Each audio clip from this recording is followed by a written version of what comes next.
Firman-Mu pelita bagi kakiku, terang bagi jalanku.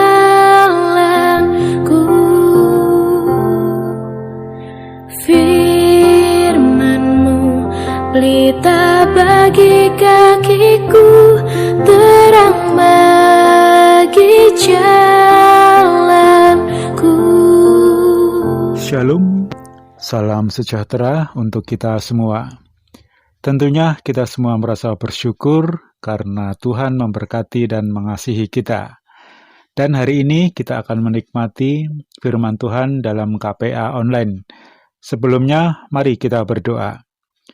Bapa dalam surga, kami bersyukur dan berterima kasih atas kasih dan berkat-Mu yang selalu mengalir dalam kehidupan kami, sehingga kami dalam keadaan yang baik.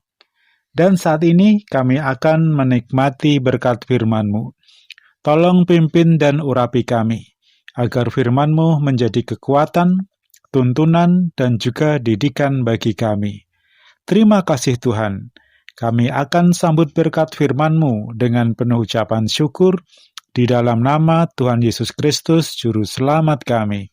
Haleluya. Amin. Tema hari ini tentang motivasi dalam beribadah. Kita akan baca dalam Yesaya 29 ayat 13. Yesaya 29 ayat 13, demikian firman Tuhan. Dan Tuhan telah berfirman, oleh karena bangsa ini datang mendekat dengan mulutnya dan memuliakan aku dengan bibirnya, padahal hatinya menjauh daripadaku. Dan ibadahnya kepadaku hanyalah perintah manusia yang dihafalkan. Ini adalah teguran yang diberikan kepada bangsa yang buta akan kebenaran. Bangsa yang sepertinya taat beribadah, tetapi sesungguhnya hatinya telah menjauh dari Tuhan. Di zaman sekarang pun banyak umat Tuhan yang demikian. Setia beribadah, tapi dengan motivasi yang salah. Setiap orang tentunya memiliki motivasi yang berbeda-beda. Ada 100 orang yang beribadah, bisa ada 100 juga jenis motivasi. Tidak masalah dengan motivasi yang berbeda-beda. Yang jadi masalah adalah jika motivasi beribadahnya salah. Hari ini saya akan memberikan sedikit contoh motivasi beribadah yang sering terjadi di gereja-gereja di zaman sekarang. Yang pertama, orang beribadah karena menuruti aturan agama. Orang yang beribadah karena menuruti aturan agamanya, dia akan beribadah dengan baik, rajin, dan setia. Karena dia tidak mau melanggar aturan agama. Bahkan orang-orang yang demikian, jika masuk dalam pelayanan, akan menjadi seorang pelayan yang disiplin dan setia. Tetapi, efeknya adalah orang-orang yang beribadah dan bahkan melayani karena sebuah aturan, dia tidak akan mengalami pertumbuhan iman dan pelayanan tidak berkembang dengan baik. Karena baginya yang terpenting, dia sudah melakukan sesuai dengan perintah dan aturan. Pada saat-saat tertentu, dia akan mengalami kelelahan dan kejenuhan yang sangat, karena tidak mengalami pertumbuhan dan perkembangan di dalam rohani maupun di dalam pelayanannya.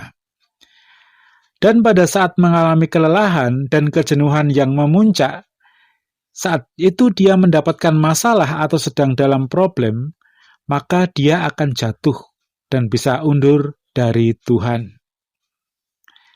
Contoh yang kedua, orang beribadah dengan motivasi untuk mendapat berkat. Adalah orang-orang yang beribadah dengan harapan supaya diberkati.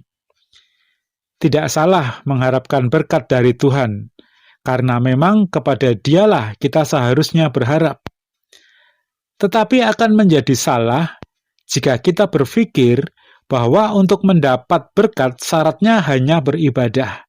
Yang penting beribadah, pasti Tuhan memberkati. Tidak demikian, saudara.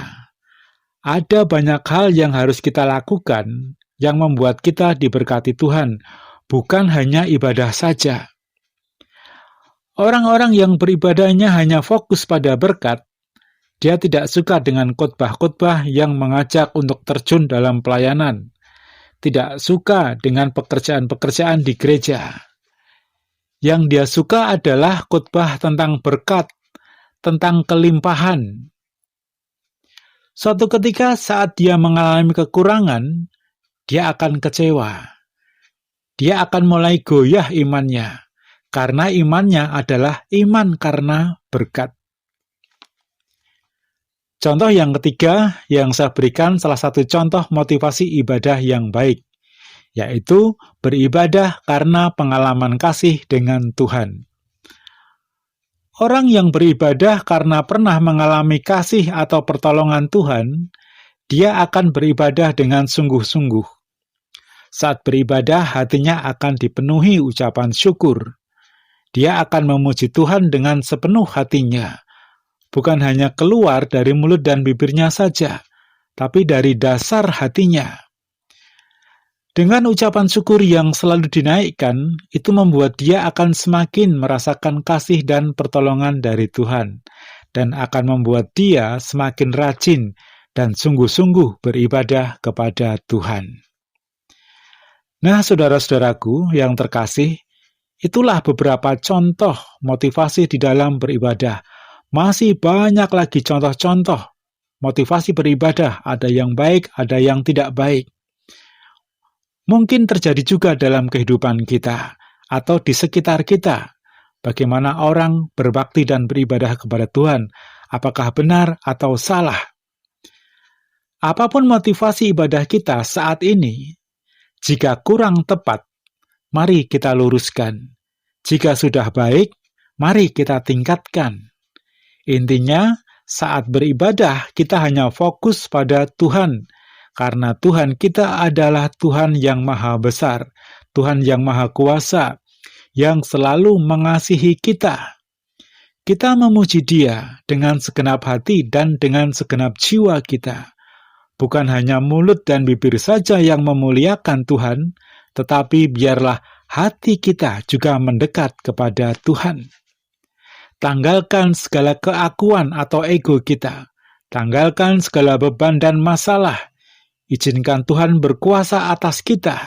Izinkan Tuhan menjamah kita. Izinkan Tuhan membentuk kita melalui setiap firman-Nya. Saudaraku yang terkasih, pertumbuhan rohani dan iman kita sangat ditentukan oleh kesungguhan kita dalam beribadah. Dan kesungguhan dalam beribadah sangat ditentukan oleh motivasi kita dalam beribadah. Berdoalah, mintalah kepada Tuhan, agar Tuhan memberi petunjuk secara pribadi kepada kita, agar kita memiliki motivasi yang benar dalam beribadah. Haleluya. Amin. Demikianlah firman Tuhan yang singkat pada hari ini, biarlah mengingatkan kepada kita semua, agar kita dapat berbakti beribadah kepada Tuhan dengan baik dan benar. Mari kita berdoa. Bapa dalam surga, kami bersyukur atas firman-Mu hari ini. Biarlah mengingatkan kami dalam kami beribadah. Mari Tuhan, tolong kami semua. Tuntun dan bimbing kami dalam kami beribadah kepada Engkau.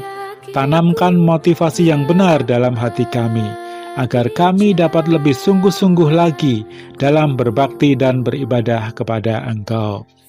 Terima kasih Tuhan, kami mengucap syukur atas firman-Mu. Saat ini kami berdoa untuk Ibu Gembala kami beserta keluarga besarnya, dan juga untuk seluruh sidang jemaat-Mu dimanapun mereka berada. Kiranya mereka semua selalu dapat merasakan kasih yang dari Engkau. Engkau memberkati dan melindungi dalam setiap aktivitas mereka. Berkati setiap usaha dan pekerjaan mereka. Jadikan berhasil setiap apa yang mereka kerjakan. Berikan kekuatan dan kesehatan yang melimpah kepada mereka semua, sehingga mereka semua dapat beraktivitas sesuai dengan profesinya masing-masing. Jika ada umat-Mu yang sakit, tolong sembuhkan Tuhan. Yang lemah tolong kuatkan, yang susah tolong hiburkan. dan yang sedang dalam pergumulan, mari Tuhan turut campur tangan di dalam kehidupan mereka, sehingga mereka boleh merasakan pertolongan yang dari Engkau. Terima kasih Tuhan, kami mengucap syukur untuk KPA hari ini, dan kami akhiri dengan penuh ucapan syukur di dalam nama Tuhan Yesus Kristus Juru Selamat kami. Haleluya, amin. Tuhan Yesus memberkati kita semua. Terang bagi jalan